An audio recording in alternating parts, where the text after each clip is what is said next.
All right, let's get started today. Good afternoon. You're only hearing me, not seeing me today, but welcome to everyone attending today on Colorado Springs World Affairs Council. My name is Karen Burkhardt. I'm the Executive Director of the Colorado Springs World Affairs Council. We are pleased to welcome Ambassador Gary Grappo for today's program, Exit or Immersion, the Future of America's Presence in the Persian Gulf Amidst Feuding Regional Powers. Ambassador Grappo, we're grateful to you for visiting us here today. We were originally looking forward to a live lecture on May 28th, which was deferred due to the stay-at-home orders and the safety of our members, but we appreciate your time today, and we look forward to the in-person visit, hopefully during the next program year. To all who are logged in today, I want to point out a few functions about submitting questions and comments. At the bottom of your screen, you will see there is a chat function for general comments that can be seen by Ambassador Grappo and I, as well as the rest of the audience.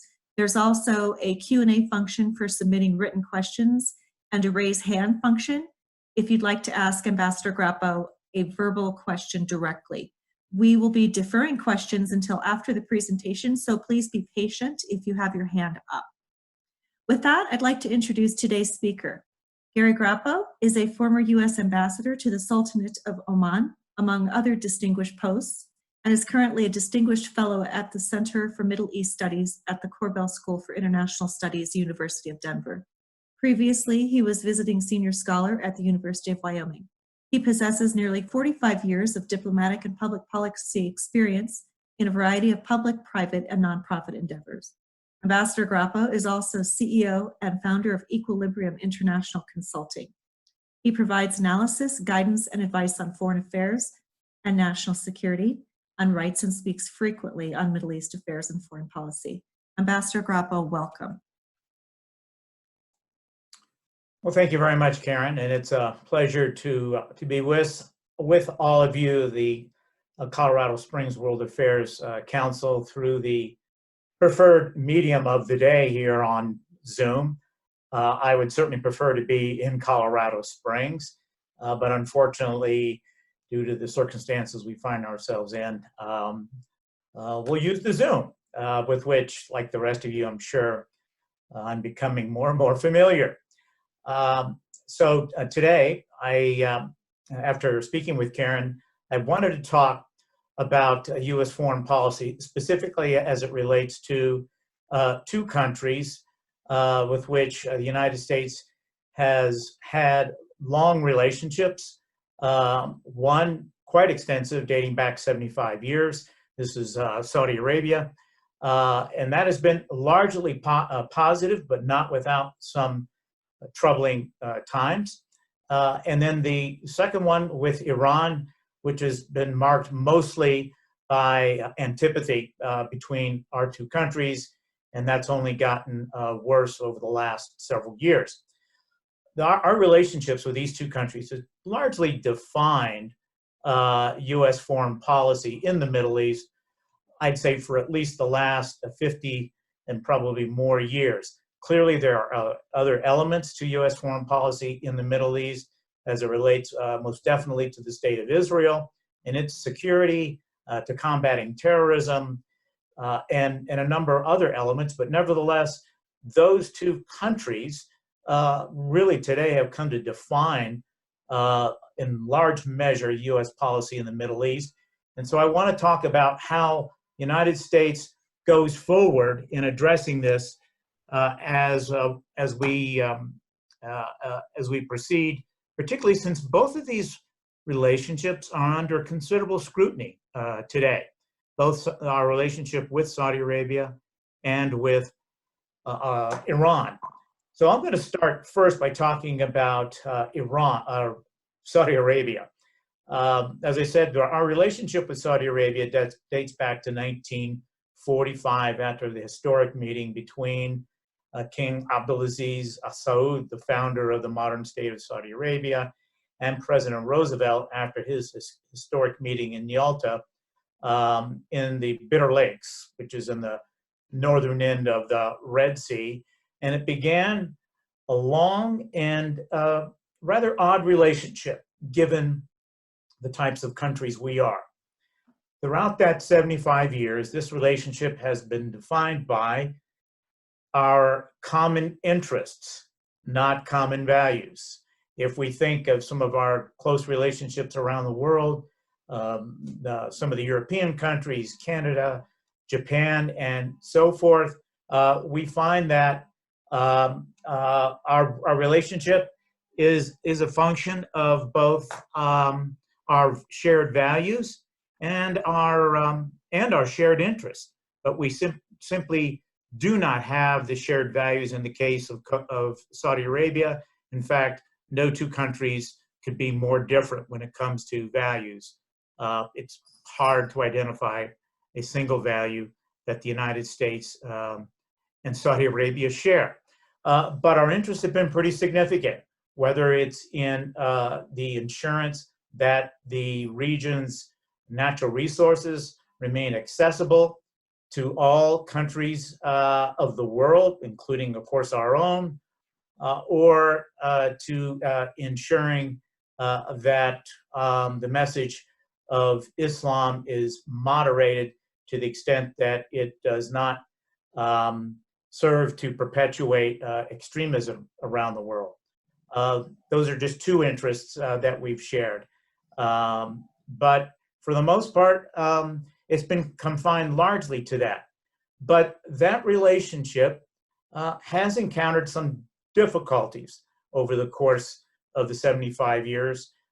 Probably two that will be recalled by many of you are the oil shocks of the 1970s, when many Americans had to wait in long lines, myself among them, to refuel our cars after the oil embargoes imposed by Saudi Arabia because of the 73 war between Israel and the Arab countries.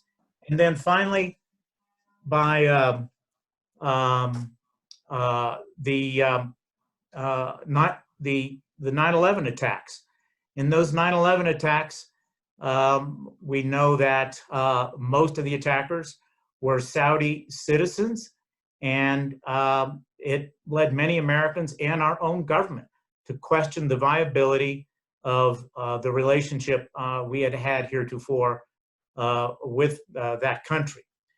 In both these cases, however, both countries worked hard to repair the relationship, and I was actually involved in the repair work that was done after 9/11, and it required quite a bit of heavy lifting on the part of both American and Saudi diplomats before we were able to effect a rapprochement, if you will, between our two countries. But today, and I can't say that this is a result necessarily of actions that the current president, Donald Trump, has taken, but I think we can go back even to 9/11 and begin to realize that the relationship was going to undergo a fundamental change, even if we were not aware of it. And only now are we beginning to see tensions emerge in what had been a pretty well established and strongly embraced relationship between the two countries. What gives rise to this questioning of the relationship on the part of the United States? Several factors. We've always known, of course, that Saudi Arabia had a pretty dismal record, among the worst in the world when it came to human rights. But under the leadership of King Salman, and most especially the day-to-day leader of Saudi Arabia, his son, the Crown Prince, Mohammed bin Salman, we have seen a steady decline in what had already been an abysmal human rights record. This includes the incarceration, torture, and even rape of some pretty modest opponents, really, of the regime, folks who had blogged, and only blogged women who had stressed their opposition and criticism of the regime's approach to human rights, and particularly to the treatment of women, and also to the treatment of members of the royal family. Royal families have been the royal family members have been subject to a shakedown, in many cases to dismissal from office, and to the point where today the royal family, with the exception of the king and the crown prince. World Affairs webinar on the Middle East is going on right now, so I can't test it. I'm sorry, I just got some disruption. I hope we're still on. No, you are. You're just fine. Okay, fine. The human rights record of Saudi Arabia really culminated with the brutal, grisly execution, almost gangland-style execution of the Saudi journalist who worked for the Washington Post as a writer, Jamal Khashoggi, at the Saudi consulate in Istanbul, Turkey. The brutality of this was undeniable.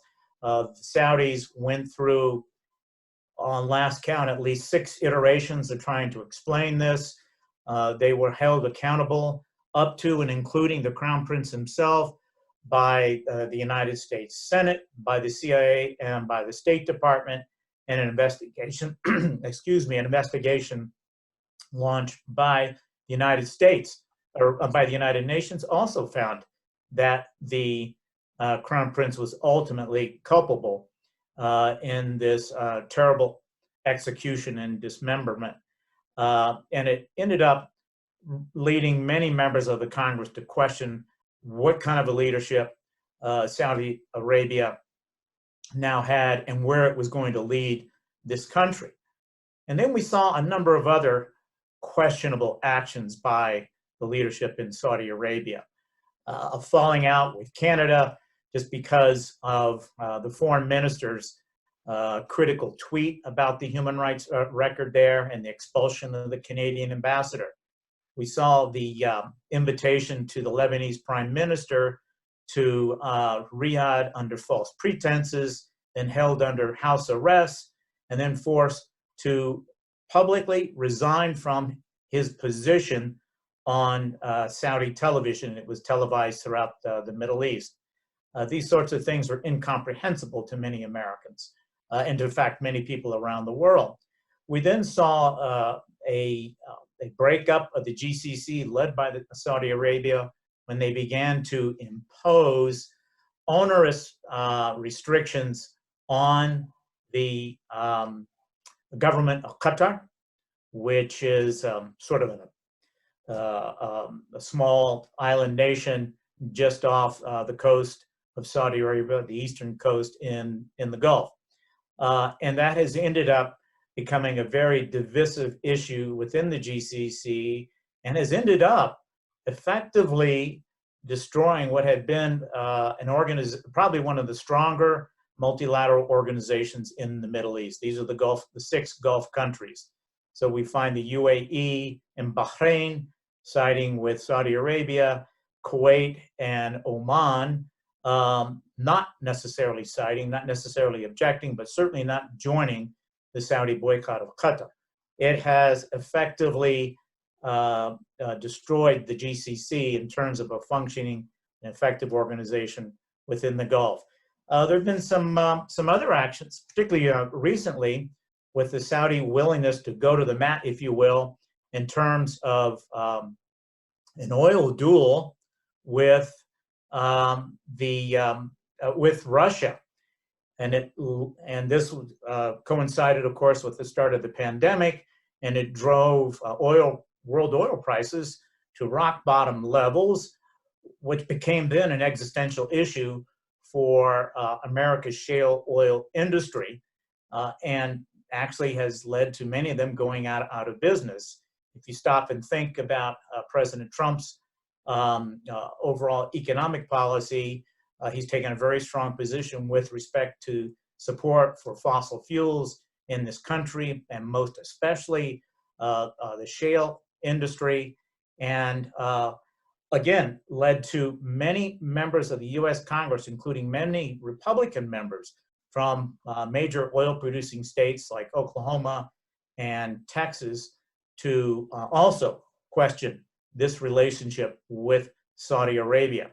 So many questions pending, and I should probably mention one final one, and that, of course, is the war in Yemen. Very few Americans have been able to see what interest the United States has in continuing to support Saudi Arabia's involvement in that war, which actually began as a genuine civil war. It has now, of course, blossomed into a tragic proxy war being fought between Saudi Arabia and Iran, with the Saudis, of course, receiving a considerable amount, I would say at least 75%, if not more, of their weaponry from the United States. This led, of course, to the vote in the US Congress a little over 1 year ago to suspend US weapons sales to Saudi Arabia as long as it continued its involvement in that civil war. President Trump, of course, vetoed that legislation, but that was probably another clear sign of the level to which US-Saudi relations have sunk. And from the Saudi perspective as well, we have also seen a number of issues occur that have led their leadership and their public to question the viability of this relationship. And this extends back into the presidency of President Obama. And I'll start with the Arab Spring 2011, when the Saudis, to their great consternation, watched the United States effectively turn its back on Hosni Mubarak, the then president of Egypt. He had been a longtime ally of the United States and was forced to resign due to the massive demonstrations and opposition that he faced in his own country. The Saudis lobbied the United States very intensively to continue our support for him. We, of course, did not, and in my view, could not. And that became a red flag for the Saudi leadership, that the United States was abandoning a long-time ally, someone, in fact, who had supported the United States for his 30 years as president. And so they began to wonder about themselves in the House of Saud. Would the United States continue to support the House of Saud if they were so challenged? So that was probably the first sign, but even probably more threatening than that was when President Obama agreed to enter into negotiations and ultimately signed a nuclear pact with Iran. The Saudis took that as almost a betrayal of the confidence that they had and trust that they had placed in the United States. It bears mentioning, for those who may not be aware of it, that there is a very deep antipathy within Saudi Arabia, particularly among the House of Saud, toward the Iranians, and particularly the Iranian leadership. Much of this stems from, of course, the nature of Iran being a Shia Muslim country, and Saudi Arabia, of course, being a Wahhabi Sunni Muslim country. Those two don't get along very well at all. They have not for a long time, although there have been periods when they've managed to conduct respectable relations, but certainly not in the course of the last, I'd say, 10 to 15 years. So the Obama administration's effort to reach out to Iran and conduct those negotiations and conclude the agreement raised yet another red flag for the Saudi leadership about the durability of their relationship with the United States. There are a couple of other recent incidents that have really shaken the Saudi leadership. If you recall, last September, there was an attack on two very significant oil facilities in Saudi Arabia. The responsibility for the attacks was initially claimed by the Houthis in Yemen. Very few people really believe that. No one really believed the Houthis had that kind of a capability, and in fact, they did not and still don't. Most intelligence services, including our own, have traced the source of those attacks to Iran. And the United States eventually stated publicly that we believe that Iran was responsible for those, but we did not respond. The Saudis were almost apoplectic that here was a major attack by Iran on the equivalent of Saudi Arabia's Fort Knox. And the United States, other than castigating the Iranians, took no action. greatly alarmed, greatly concerned the Saudis. And then finally, in the wake of this feud between Saudi Arabia and Russia over oil production levels and the price drop, the president reached out to Mohammed bin Salman and threatened to withdraw U.S. defense support for Saudi Arabia if he did not immediately enter into a renegotiation of production levels within OPEC. And of course, he immediately did. They dropped production levels and prices have begun to increase, although very modestly, certainly not nearly enough to reach the levels that either the Saudis or the shale industry here in this country would like to see. But the mere fact that the president threatened to do that also has led to a great deal of questioning among the Saudis about where the relationship with the United States is going to go. And there are some other developments that have taken place. We don't act in isolation. Other countries have a very strong interest in this part of the world, not least of which because of its natural resource wealth. And so we have begun to see China become extremely active throughout the Middle East, most especially in the Gulf. I'd say about 40% of China's oil imports come out of the Persian Gulf. So for China, the Persian Gulf is a matter of strategic interest to them. And we would expect, correspondingly, that they would take great interest in what happens in the Gulf. And so they have begun to expand their presence in the Gulf and actually throughout the Middle East, around the world, through this Belt and Road initiative with particular focus on the Gulf, not only in terms of its relationship with Saudi Arabia, but its relationship with Iran and the other countries of the Gulf. And then, of course, Russia has begun to resurrect its reputation and its presence throughout the Middle East, including in the Gulf. And that, of course, started in 2015 when President Putin decided to deploy his air resources to Syria to shore up that government as it faced a very serious threat from rebels in Syria. But it's begun to broaden its reach, I don't think as quite extensively as China, but it has reached out to traditional American allies like Egypt, like Jordan, and like Saudi Arabia. Very recently, the Russians concluded weapons sales to not only Egypt, which had pretty much confined all of its weapons purchases to the United States, but also to Saudi Arabia, a country that also had committed itself to weapons purchases almost entirely from the United States or from U.S. allies within NATO. And Putin has made visits to both of those countries. It's very clear that the Russians are committed to resurrecting their presence throughout the Middle East.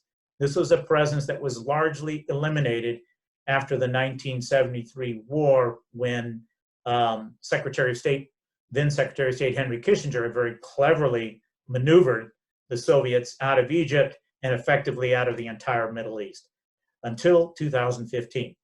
And so all of this is taking place, that is the activities of the Chinese and the Russians, as both the United States and Saudi Arabia begin to question the future viability of the relationship.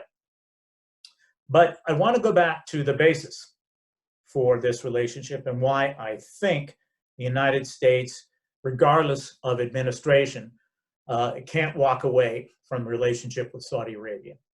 One, and this is worth bearing in mind as we still face the threat of Islamic extremism and terrorism, and that is that over 1 billion Muslims around the world face Saudi Arabia 5 times a day when they pray, of course, if they do pray. Saudi Arabia still remains the center of the Muslim world because of its custodianship, as they refer to it, of the 2 holy places in Mecca and Medina.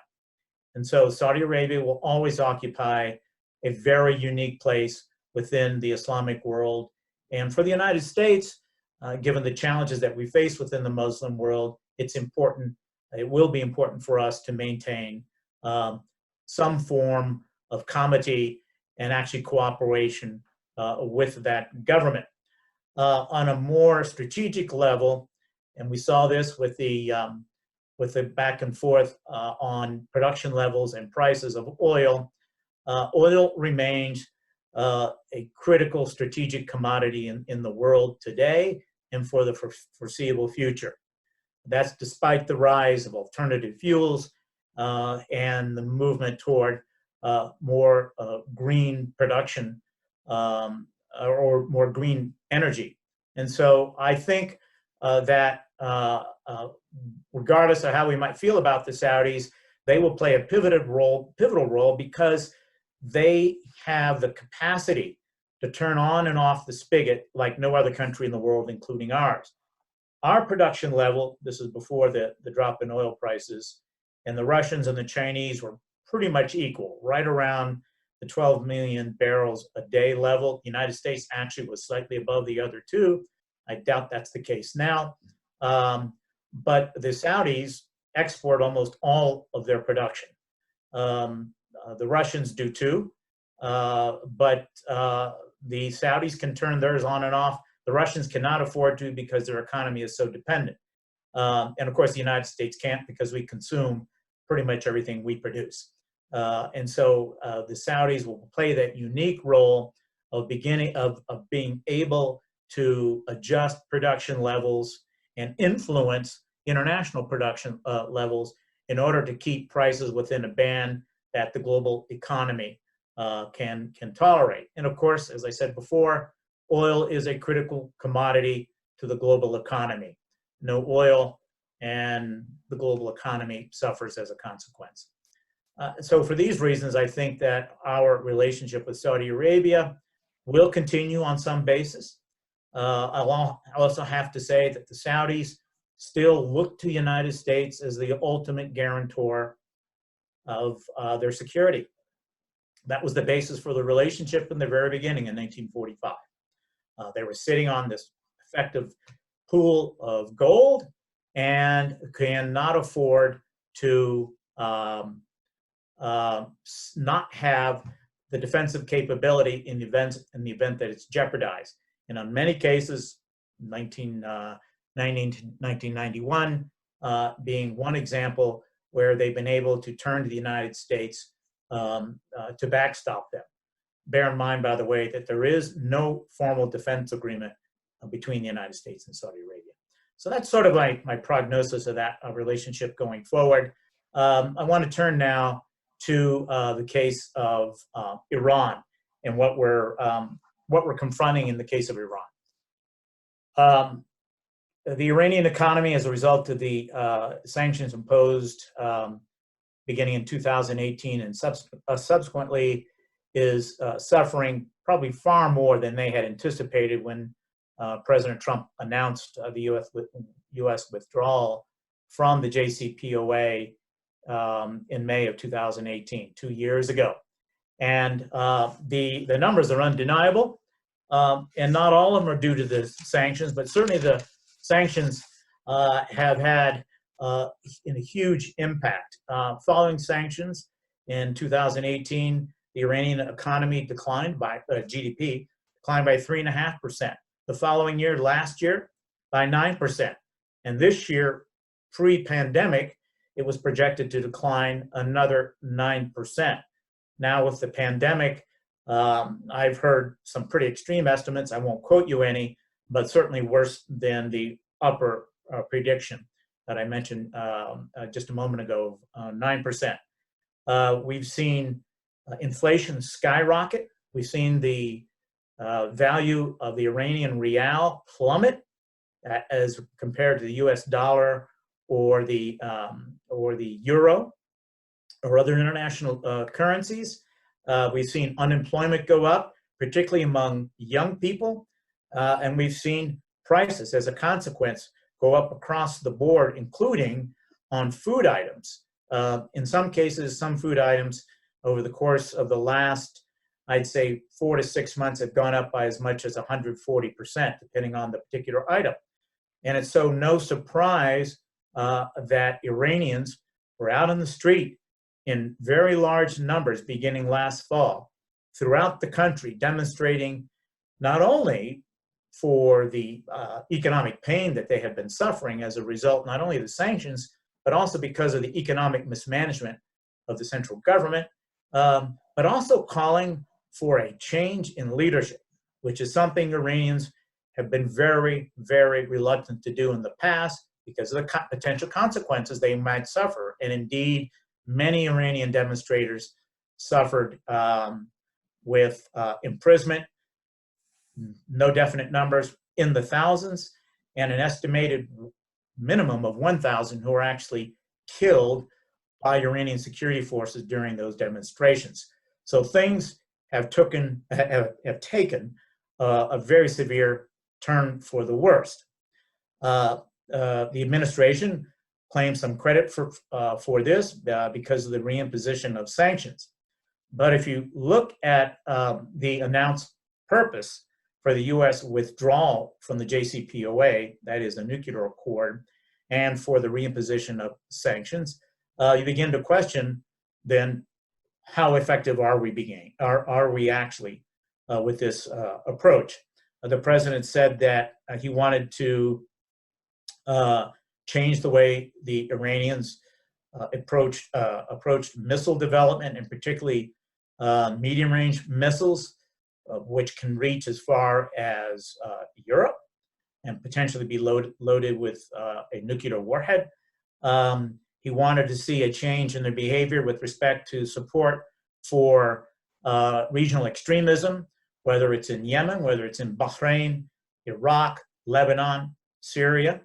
And he also wanted to see a change in its vehement antipathy and threatening language, even behavior, toward Israel. And on those three accounts, well, we've seen no change. In fact, if anything, we've seen an increase in their activity.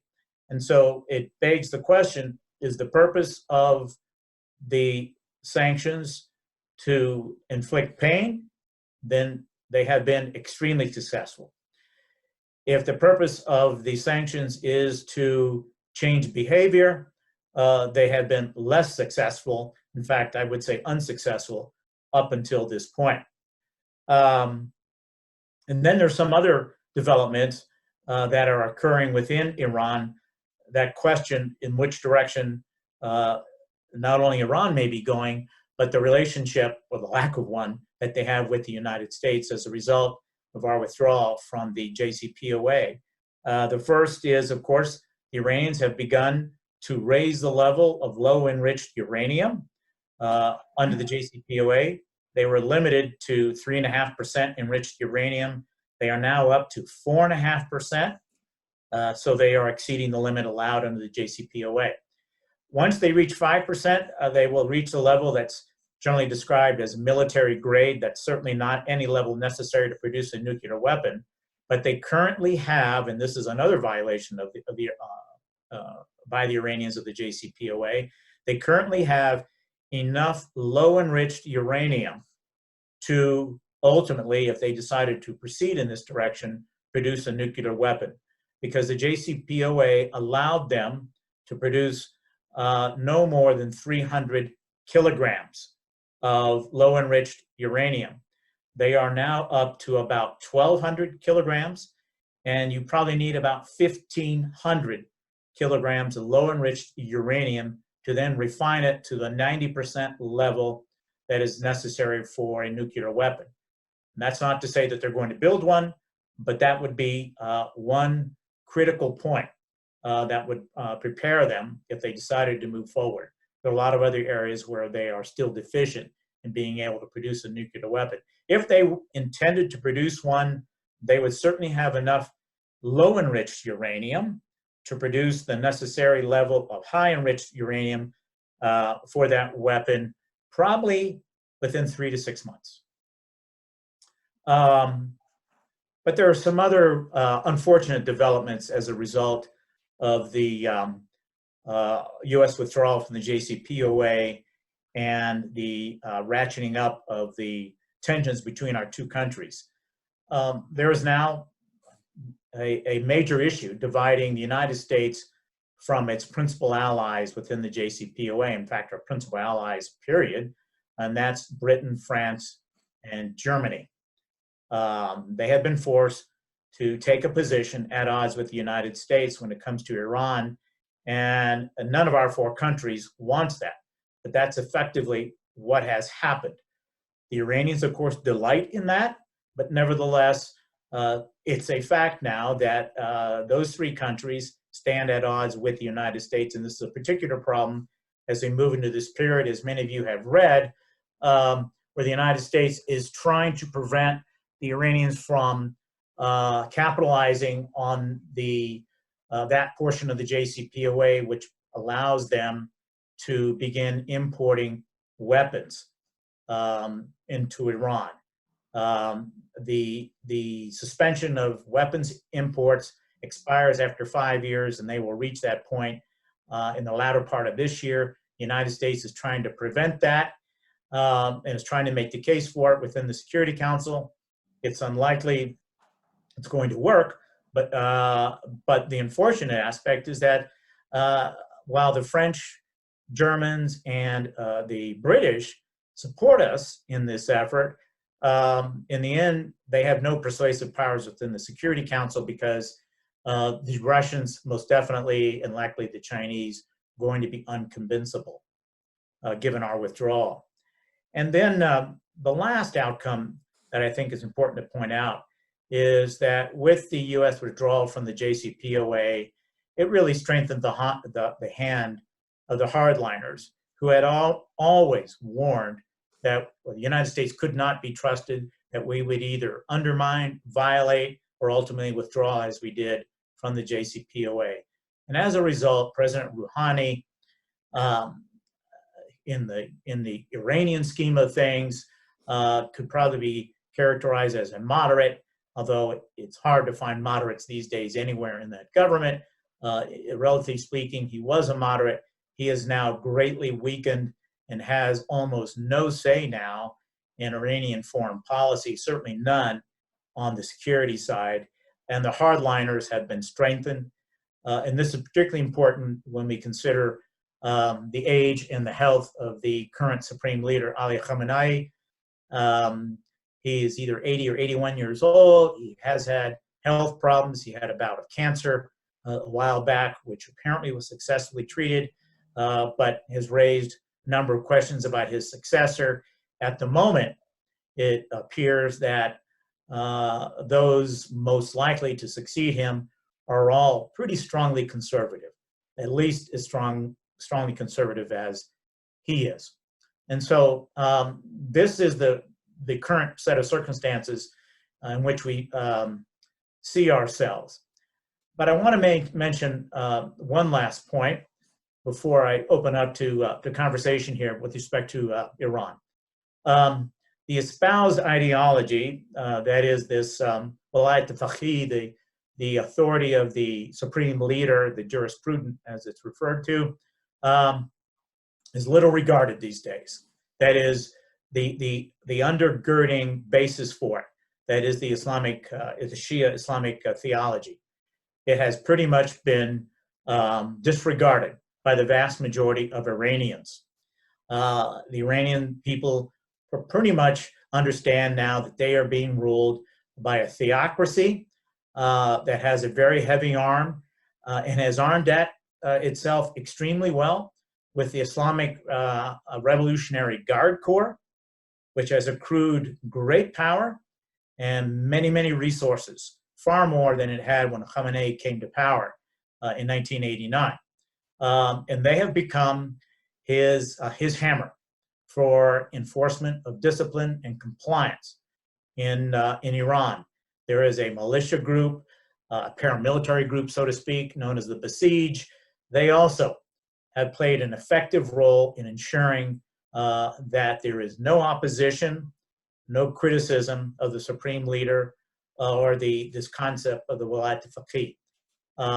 And the great fear that many, many people have is that, in fact, the tail is now wagging the dog, that this security arm will be what drives Iran in the future. And the theocracy, given the lack of support and respect and regard that it has within the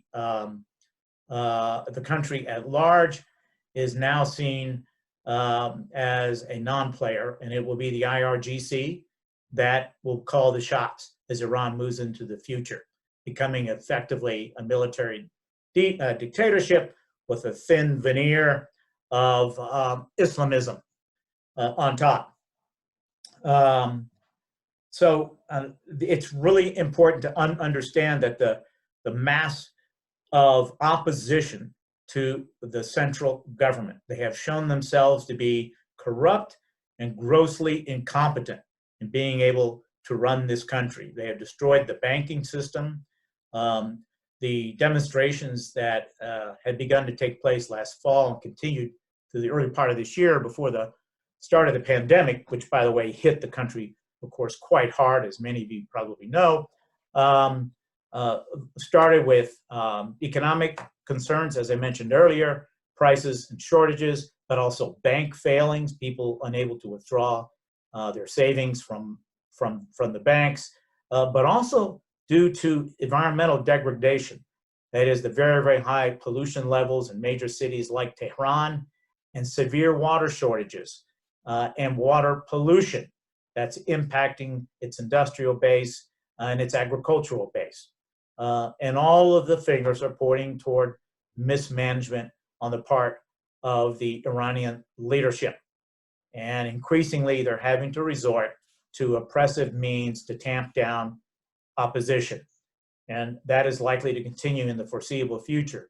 I expect that if and when we do get through, well, we certainly will get through this pandemic, we will begin to see demonstrations again. And over the course, I would say, of the last 11 years, starting with 2009, when there have been demonstrations in Iran, the breadth and depth of those demonstrations have increased. And when they resume after this pandemic is past us all, or we're past it, they will certainly worsen in Iran, and will probably demand that the IRGC respond even more heavily than it has in the past. It's the only instrument the government has left. And so this puts the future of this country in a very uncertain position. I think the vast majority of the Iranian people understand that. With respect to its relationship with the United States, it's important to bear in mind that Iran remains the most educated, the best educated, and the most technologically advanced country in the Middle East, with the exception of Israel. This is a country that deserves to be, should be, and ultimately someday will be the regional power. Not under this current leadership. It's simply not viable. Iran today has no allies around the world, and the Iranians know this.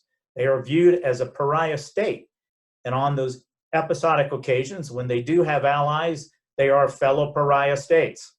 North Korea, and in singular circumstances, Russia when it comes to Syria, or China when it comes to its need for oil. But it really has no allies. And we saw this with the imposition of sanctions, with country after country after country eventually bending to the US sanctions for fear of losing the economic ties that it has with the United States. Iran has nothing like this, not even the countries in its region. And so if you're an Iranian citizen, you certainly have grave questions about the future of this country when it has such enormous potential. For the United States, I would say that we have to acknowledge that Iran has a future, and a very significant future, in the Middle East. And keeping them at arm's length the way we have been doing is not a viable way forward. I'm not sure how we reconcile our current problems with the current leadership, and it may have to wait for a change in leadership in Tehran, and perhaps even one here in our own country. But currently, I don't see much prospect for a change in the nature of our relationship with Iran, only that there is certainly a great need for a change. I'm going to stop there. I see some questions and the chat coming up. I don't know, Karen, if you want me to. Them. Sure, I can read them for you, and so that you can just focus on this. But thank you for your remarks. Let me just remind everybody who's participating, if you would like to ask your own question verbally, please use the raise hand function and be patient. We do have several questions. So Marcy Mayer is asking, can you comment on the emergency declaration by the administration to be able to sell weapons to Saudi Arabia in the last year or so? Thank you, Marcy, for the very poignant question. The United States has, of course, been selling weapons for a very, very long time to Saudi Arabia. U.S. defense industry, having served, by the way, in Riyadh for 2 years, has a very strong, I know they have a very strong presence and continue to have that. There were real questions most recently when the administration proceeded to carry out an arms purchase by Saudi Arabia. These must be purchased regardless of what our standing policy is. There is sort of a bureaucratic requirement. It usually has been a paper exercise for the U.S. State Department to approve those. This got held up in the State Department. And the reports are that Secretary Pompeo forced this through without the required interagency clearance process, that he basically stepped in and forced the department to approve the arms sale. Whether it's illegal or not is something that's going to have to, will be something we left to lawyers. It certainly runs counter to the practice of every administration in which I worked throughout my 27-year career in the State Department. It's a standard practice that major arms purchases by any country around the world, actually, must be approved by the State Department, even though there may not be a policy objection to it. And so this does raise some questions. I don't know whether it rises to the level of illegality, and I don't know any specific details that may have been involved in it. I have to say it's highly unusual for the Secretary of State to insert him or herself into this decision process. This is usually the sort of the government bureaucracy grinding through the interagency process and eventually approving most sales, and then necessarily informing the Congress once the sale has been approved, because the Congress has a say too. So there are some real questions about how this was handled. Okay, I have 2 questions from Rusty Stevens. Number 1, regarding Iran, what is the prognosis for improving their behavior in the Middle East and with Saudi Arabia, with Europe and the US? And number 2, how cautious is Iran in avoiding causing a military response from Israel or the US? On the first question, I would say the odds are probably pretty low under the current leadership that the Iranian government would be able to improve its relationship around the world, really. It's pretty much counting on Russia and China to carry the water for them in the United Nations on key issues that rise to the Security Council.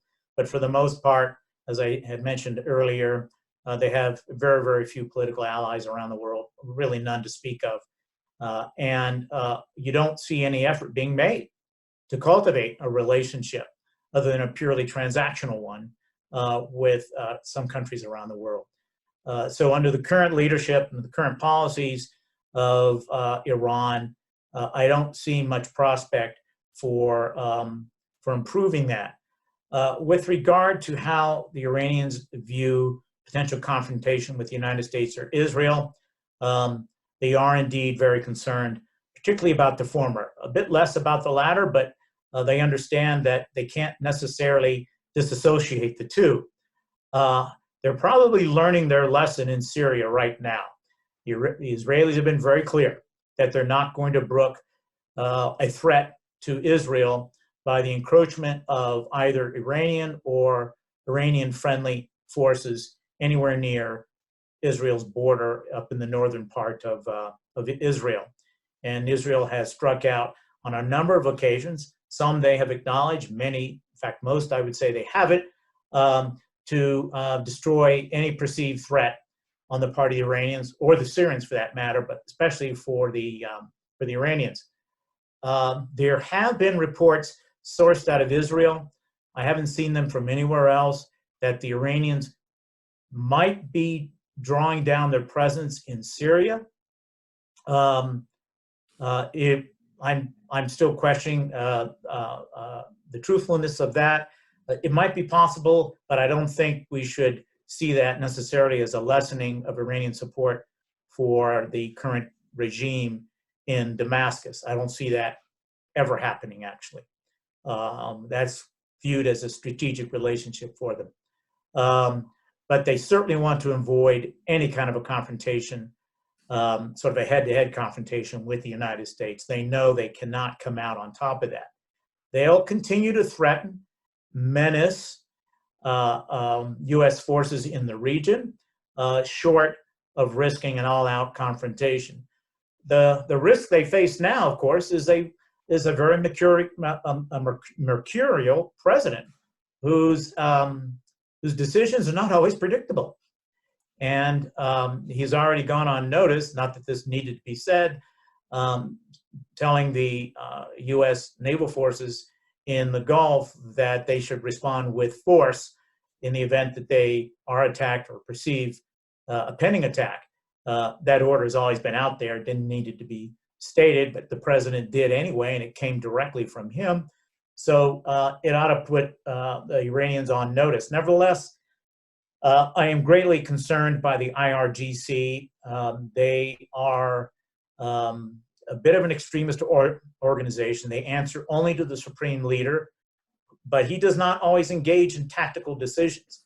And so it would not surprise me in the least if an ideologically driven local commander of the IRGC in the Gulf decided that he was going to go just one step further in this menacing behavior toward a U.S. naval vessel, and then find himself on the receiving end of an overwhelming attack that may go far beyond what the Iranians carried out.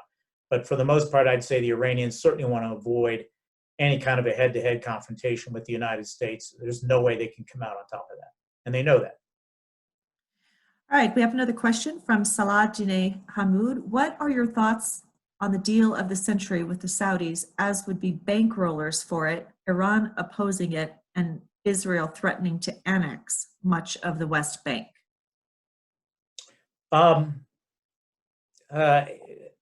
Particularly drawing in the Saudi components, all of this is a bit of a wrench in it. And I say that because King Salman is on record as being extremely supportive, has always been committed, as has been every Saudi monarch, to the Palestinians and the Palestinian cause. Having said that, however, it's worth bearing in mind that Mohammed bin Salman has gone on notice as saying that the Saudis are getting a little exasperated by the Palestinians and their inability to find a way to begin the dialogue with Israel. I actually do not believe that the Saudis would either oppose nor be full-fledged supporters of the so-called deal of the century, which I think we call peace to prosperity. The fact of the matter is that most Arabs have tired of this issue. And I know this from my personal experience and from conversations that I've had with Arabs throughout the region. These are folks who, in general, are willing to support the Palestinian cause, but are frustrated by the mismanagement, the corruption, the ineffectiveness of the Palestinian leadership, and want to move on. And particularly in the Gulf, we're seeing this with an increased level of communication an interaction between the Israelis and the Gulf countries. We're seeing this in the case of Oman, Bahrain, the United Arab Emirates, and even Saudi Arabia. And so I think the Palestinians understand that the level of commitment on the part of what historically been their most generous benefactors in the Gulf is probably at its lowest level. And they should not count on anything more than, I'd say, predictable political support, and not much more than that. As far as the effectiveness of the deal of the century, it's probably not going to go anywhere. However, it does serve as a convenient vehicle for the Israelis to move on annexation if they decide to do that. We'll know in a matter of about 6 weeks if the Prime Minister decides to table the proposal to the Knesset, as he has negotiated with his partner in this joint government to do. So I hope that answers the question. All right, the next question from Sami. Why didn't the U.S. respond militarily to the Iranian missile attack on our bases in Iraq? I think the United States was, and I'm trying to come up with the most appropriate way to describe this. There were many responses that we were anticipating. This was a fairly modest response, and in fact, when it first occurred, it was almost viewed as a pinprick. Of course, we learned subsequently that the level of injuries suffered by the U.S. forces at these bases, in many cases, was quite severe. These are concussion injuries that could lead to something more serious down the road, and there are quite a number of them, including as many as 100 reported head-related or concussion-related injuries.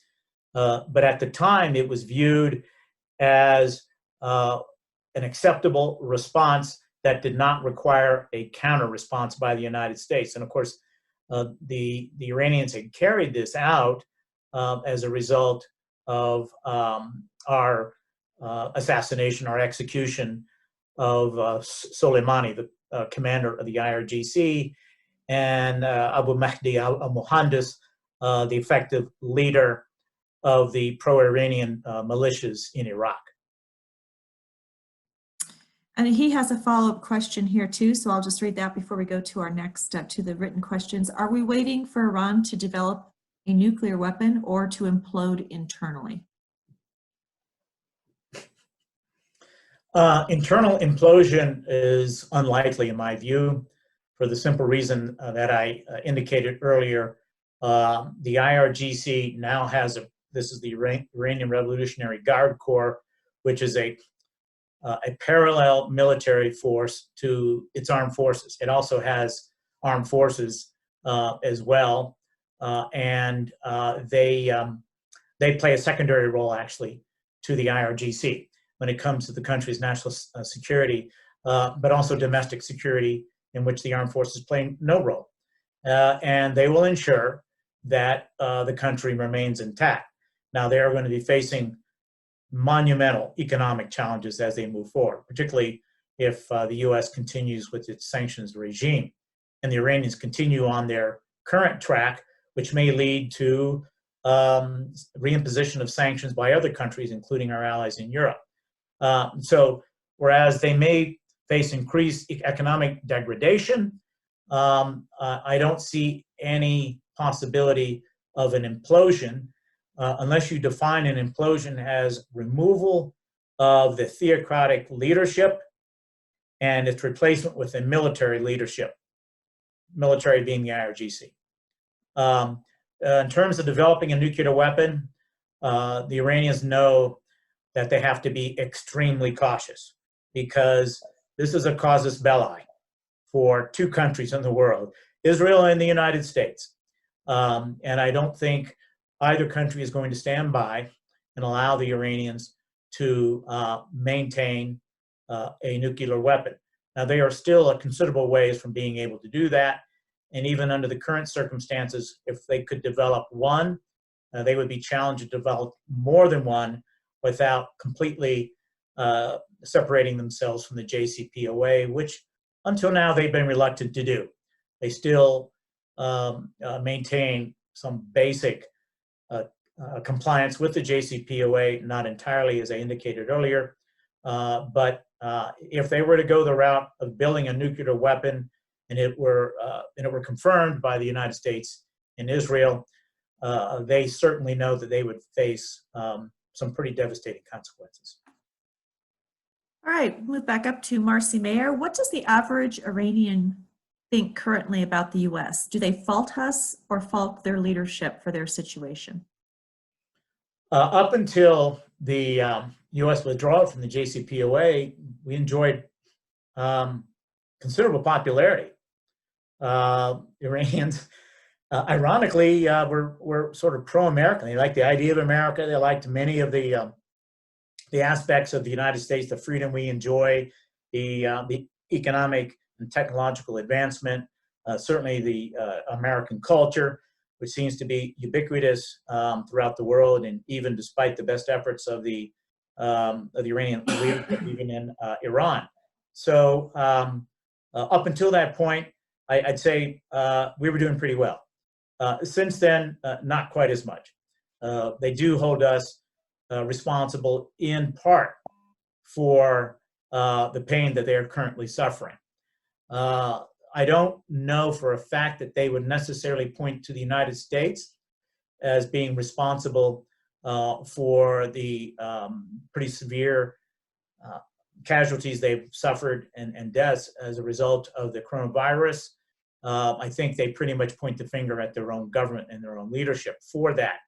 And the United States did try to provide special allowances for the Iranian government to import medical supplies and medicines and so forth, which actually would still be permitted anyway under the sanctions regime, and all this was rejected by the Iranian leadership. But nevertheless, our image has suffered as a result of the reimposition of sanctions and the withdrawal from the JCPOA. But I think as these demonstrations that began last fall and continued through the early part of this year show, the Iranians fault their own government. They are greatly alarmed by the direction, the incompetence of the current leadership. There were many, many complaints and criticisms about the extensive amount of support that Iran provides outside the country. For example, in Syria, they'd like to see those funds redirected internally. So whatever the image of the United States may be in Iran today, I think the majority of Americans, of Iranians, still hold their own government responsible for much of the pain and suffering they're having to endure right now. And a follow-up question from Marcy. What effect will the pandemic have on the behavior of countries in the Middle East? What can you say about the effects of the COVID-19 in these countries in terms of government response and attitude of the average person about their government? That's a hard one to predict because we can't even make that prediction in our own country, for which, of course, we have much, much more information. Iran has suffered the most of all the countries in the Middle East as a result of the pandemic, no question about that. And that's in large part due to some pretty severe mistakes made by their leadership. The Middle East writ large, however, unfortunately, I'd have to say that the pandemic has played right into the hand of many of the autocrats throughout the region. I mean, when you're talking about shelter in place and restricting movement, I mean, autocrats love to do those things. They do those extremely well. And so in many places throughout the Middle East, they've managed to do that. By and large, many of the countries, all of the countries of the Middle East have suffered to a certain extent as a result of the coronavirus. None as seriously as Iran has. I think probably the next highest might be Saudi Arabia as a result of its proximity to Iran. And I say proximity, it's because the number of Shia Muslims in Saudi Arabia who had probably traveled to Iran in the lead up to the start of the pandemic, that is in January, February, March, and probably brought back the virus to Saudi Arabia. There have been cases, of course, as I said, throughout the Middle East, not quite as seriously as some people had predicted. Some of the health systems have managed to deal with it well, but that's only because the impact has been less than predicted. Two areas, however, where we can't predict what the impact has been are Syria and Yemen. That's simply because of the very, very low capacity levels for those two countries to deal with the virus. In terms of going forward, again, hard to predict. I think your average person in the Middle East, speaking of Arab countries, will probably take a look at this and say it's just one more example of the government's inability to deal with it in a serious way other than to clamp down, which they, as I said, have done pretty well because they all know how to do that pretty well. They all know that had their health systems been severely tested, they would not have been up to the task. And that thought still remains with most of the citizens of that region. All right, the next question from Elliot Cohen. How do you see Israel's position going forward in the Middle East? Position vis-a-vis the United States or Iran, I mean, its position in the region, it's a pretty broad question. Elliot, here, I can unmute you. Why don't you respond to this? I'm concerned at what's happening between Israel and Iran and whether Israel will at some point have to attack Iran.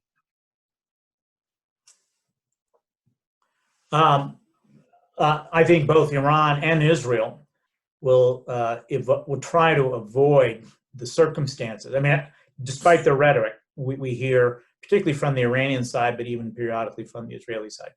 I think both sides will want to avoid that kind of a confrontation. From the Iranian perspective, as I said earlier, if there's really truly threatening behavior on the part of Iran toward Israel, Israel's going to respond. And they are extremely capable of doing that, even without the help of the United States. But if it became a protracted conflict, again, both countries would want to avoid. I think the Iranians understand that the Americans would probably be there in pretty short time. And so for that reason, there's lots of motivation on the part of the Iranians not to do this. But I'm always very concerned when it comes to the IRGC. They have a very unpredictable leadership when it comes to their ideology. They truly eat, sleep, and breathe this ideology and may be convinced that somehow they can climb in the ring with the Israelis and come out best or better. And that's clearly not possible. The best they would probably achieve is a standoff, and even that isn't the best of all possible odds. So as long as the Iranians maintain this really inexplicable antipathy toward Israel, and I really say it's inexplicable. Israel, if you look when this started, it was 1979. Prior to that point, the country with which Israel had the best relationship throughout the Middle East was Iran. So whether it was a reaction to the Shah's policy or whether it was some profound ideological belief, they have now created this demon in Israel when in fact Israel poses no threat whatsoever to Iran and is trying to avoid threatening behavior toward Iran. And I'm not trying this, and I'm not saying this to defend Israel. I mean, there's just no real reason for the Iranians to take the position that they have. They can still maintain support for the Palestinian cause without threatening to wipe Israel off the map and then proceed to develop a nuclear weapon. But I don't think the Israelis are interested in getting into a headbutting exercise either. But as I said before, they are very protective of themselves. It's a small country, very vulnerable borders. And if they perceive a threat, and I'd say on the most immediately from the Iranians in Syria, they're not going to wait for that threat to be carried out. They'll respond. And we've seen many, many examples of that over the course of the last several years. Right, another question from Marcy Mayer. Do you think that the State Department expertise on the Middle East continues to be up to the challenge of staying engaged? What do you know about Chinese ability / expertise / engagement in the Middle East? There are a lot of elements to that question, Marcy. If you were to query our diplomats in the region, our foreign service officers, they're all certainly very qualified and ready to engage. But speaking as someone who was a diplomat on the ground myself, I know for a fact that your effectiveness as a diplomat is really a function of the support that you get from your leadership.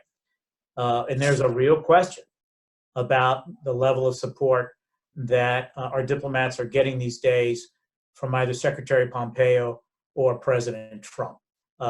Real profound questions, and all you have to do is to look at the spectacle of the Ukraine hearings and the things that the foreign service officers had to say about what was taking place in Ukraine and the criticism that was leveled at them by their own leadership. So I'm very concerned about the level of support that they may be getting out of Washington. I don't think it's enough for them to be as effective as we can. I will tell you right now, and of course I have a biased point of view about this, but American diplomats have been the most effective diplomats around the world, and we have been recognized by friends and enemies alike as having the most effective diplomats around the world. We're everywhere. We are able to engage with everyone on every issue. We're the most talented and the most capable. But in some ways, we've had a number of weapons removed from our quiver, or tools from our toolbox, whatever metaphor you want to use, and that limits our ability to connect with people and with governments. By the same token, China, without question, is ratcheting up its level of engagement, not only in the Middle East, but around the world. Up until about a year and a half ago, the United States had more diplomatic missions around the world than any country. That has now been exceeded by China. China is now represented in more places around the world than we are. And yet, of course, we've been seen as the world's superpower, if not hyperpower, and in a country that kind of leads the international community on issues ranging from pandemics to terrorism financing, and so forth. And so our ability to operate diplomatically has been greatly subscribed recently, and it starts with inadequate support from our leadership. And that just doesn't mean resources being committed, but it also means the political support that's being given, the political direction that's being given to diplomats. And that greatly concerns me. It's something that the United States has never had to confront. The United States Foreign Service, our professional diplomats, has not had to face, certainly in my time and preceding my my lifetime. We're in sort of new territory here. All right, I have a question from Carl Schneider. Why do we use the term assassination vis-a-vis Qasem Soleimani's death? I fought him and his Quds force throughout Diyala province in Iraq. He was definitely an enemy combatant and was dealt with legally, militarily, not assassinated. Thoughts on that?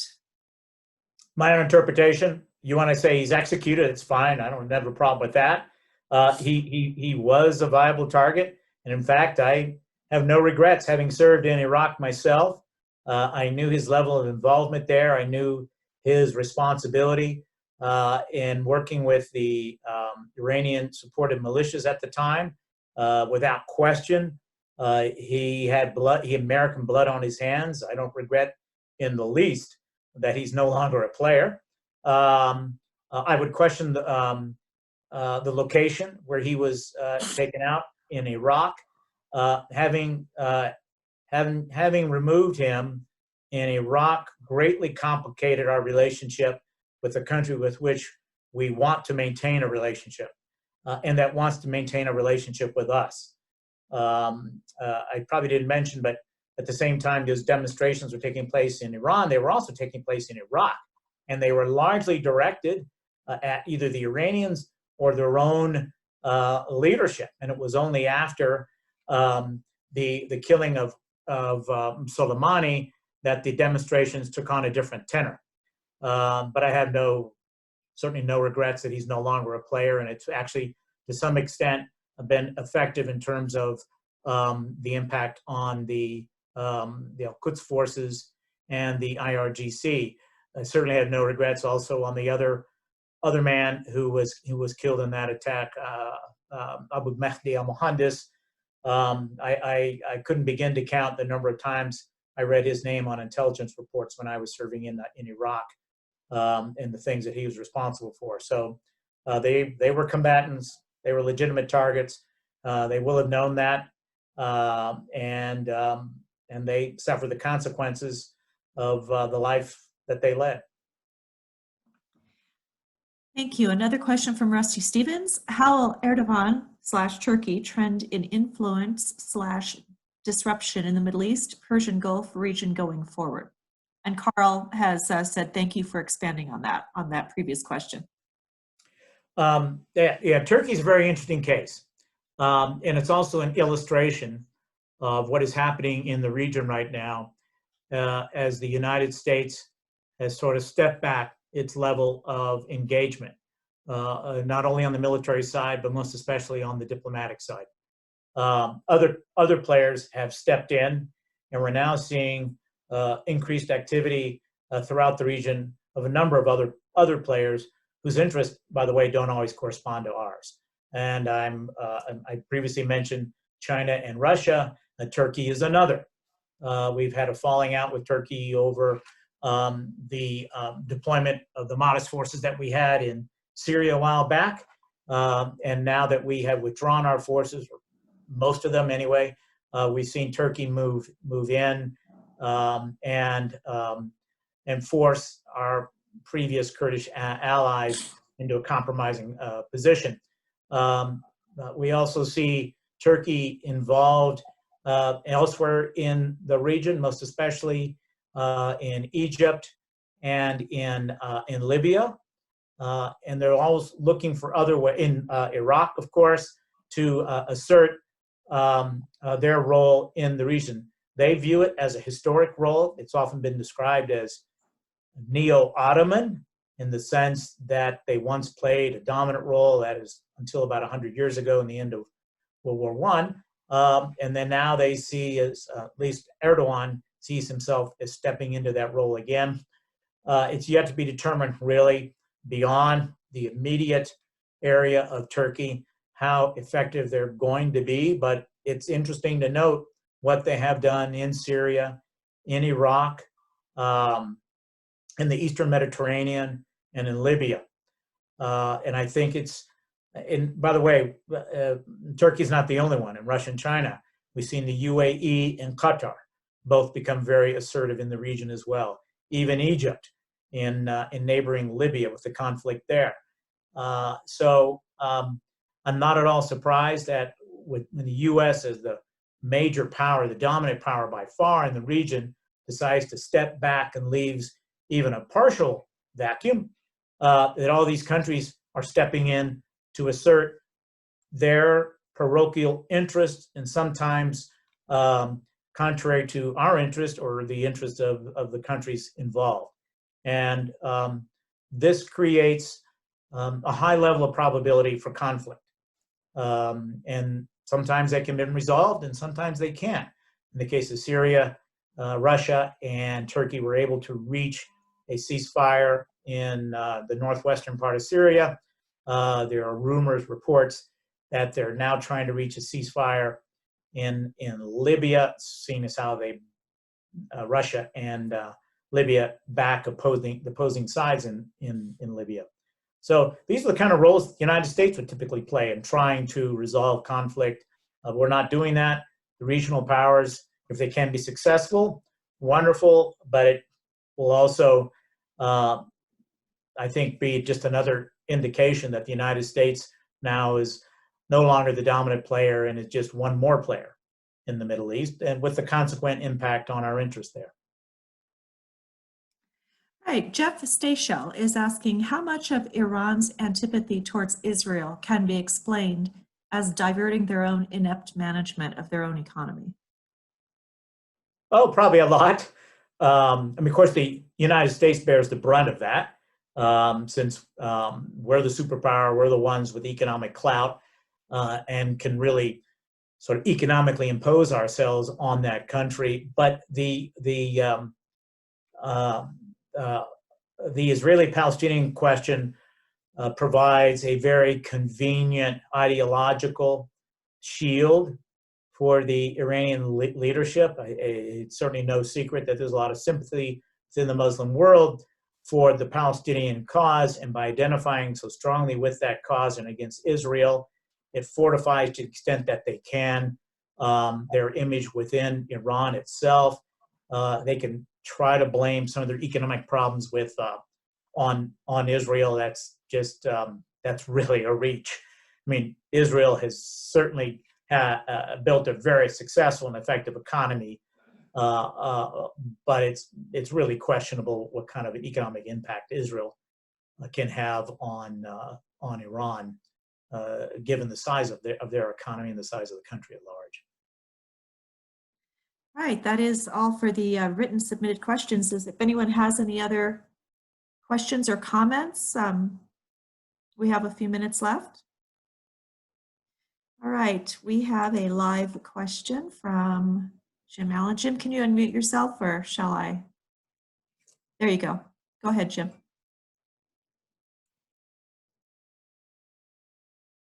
You probably need to unmute yourself there. Yeah, you need to unmute yourself, Jim. There you go. Okay, I think it's now. I have a general question and then a related question. The general question is, do you, after the JPCO,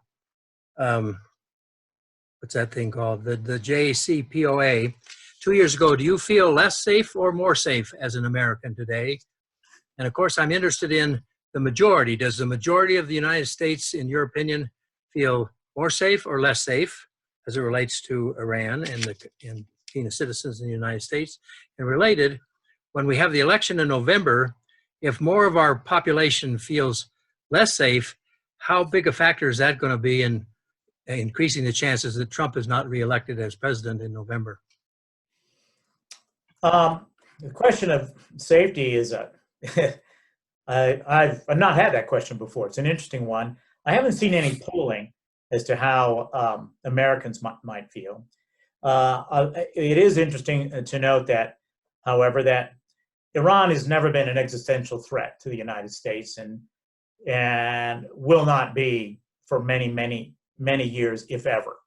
It's too far away, just simply does not have the capability to project. That's not to say that it can't threaten Americans or American forces in the immediate region of the Middle East.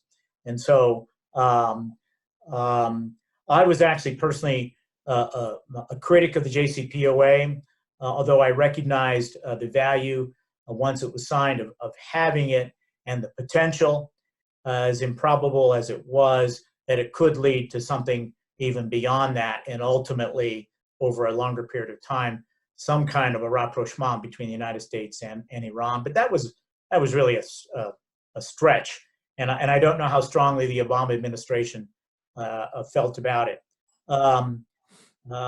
I actually felt that this negotiation was probably doomed from the start, even though the United States eventually ended up signing something. The nuclear restrictions, such as they were reasonably good. I don't think the time horizon was sufficient. 10 years was not at all sufficient, given what we know about this leadership. The minimum should have been 25. But there were two major flaws from the get-go with this, in my view. And I know this is is a detour from your question. But the threat from Iran was never really the motivation for engaging in this. We wanted to remove, this was the only objective we had, and that is to remove the threat of a nuclear weapon from Iran because of its destabilizing contribution to the region. So the administration had a very narrow focus. The opposition that the administration encountered to this stemmed from the fact that many in America, including in our political leadership, speaking of the Congress, wanted to see a much broader, more comprehensive agreement that addressed missile development, that addressed Iran's support for extremist groups throughout the region and its destabilizing efforts in countries like Yemen, Iraq, Syria, and elsewhere. For its abysmal human rights record, its threatening behavior toward Israel, and so forth. And having been involved in a number of negotiations myself, a broad stroke negotiation like that would have taken much, much longer. This administration, well, the Obama administration really wanted to focus in on what they saw as the most critical component of that, the nuclear component. And they did that. I would say it was modestly successful, but there were many shortcomings to it. But the other shortcoming from the get-go to this was the absence of political support that the president, if he didn't know, should have known, he would have needed to make this agreement stick beyond his presidency. I kind of liken it to Woodrow Wilson in 1918 and 1990 at the Paris conference, where, to great fanfare, he led the countries there to signing on to the League of Nations. But he knew for a fact that he did not have the political establishment in the United States behind him. He brought it back to the United States, and of course, we all know what happened to the League of Nations. It was defeated when it came up to a vote in the United States Senate. Woodrow Wilson did not bring the American political establishment along with him in that effort to negotiate the League of Nations. And neither did Barack Obama when he negotiated the JCPOA. He should have found a way to bring in members of Congress of both parties into this negotiation. And I think he would have found, had he done that, he would have gotten much more support. Whether it would have been sufficient or not, I don't know. But perhaps it would have been a more difficult, more complicated negotiation, without question. But I think had he concluded an agreement with the support of the American political establishment, that is the Congress, we may not be having this conversation today. In terms of safety, though, I have no idea what the American public feels, because we're not threatened by Iranian nuclear weapons, and it would be a long, long time before we ever would be. The real question is, if they were to develop one, would they use it? Highly doubtful. They'd need a lot more than one, particularly when we all know the Israelis probably have at least 200, and they're vastly outnumbered in terms of the other armed forces within the region. So they would be risking a lot by provoking a nuclear war from which there would be no peaceful exit for Iran. Mm-hmm. So the fact that we're outside the JCPOA won't have much effect on the election in November, probably. Probably not. I mean, foreign policy issues typically don't play one unless we're at war. We're certainly not. Let's all hope that it stays that way. I mean, you might have some other foreign policy issues related to the region and Iran that might play into this. I sometimes get the question, you know, if I were an advisor to Joe Biden and he gets reelected, would I advise that he jump right back into the JCPOA? And my response would be no. I mean, he'd be in a perfect position to take advantage of President Trump's decision to withdraw. He would be more willing to negotiate a reentry with a number of provisos, number of amendments, and he might be willing to do that. And that would be something we'd want to consider.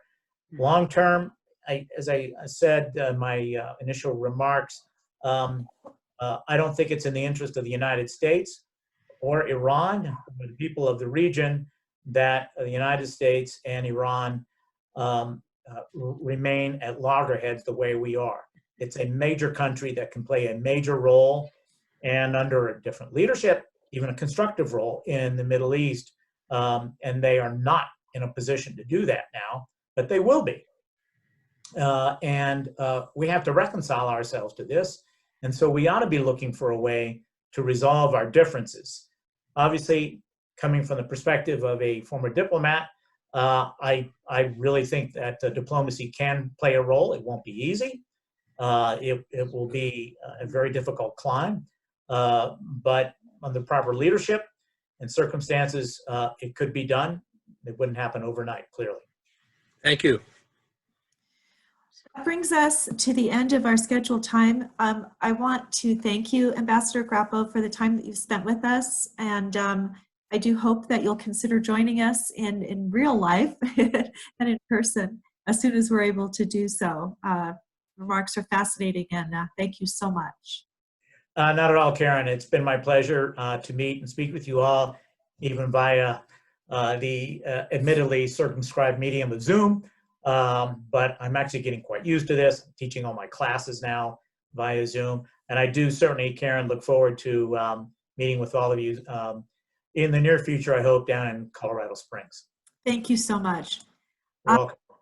To anyone else, if you are visiting us today, please do check our website, csworldaffairs.org, to see future events and to be a part of our mailing list.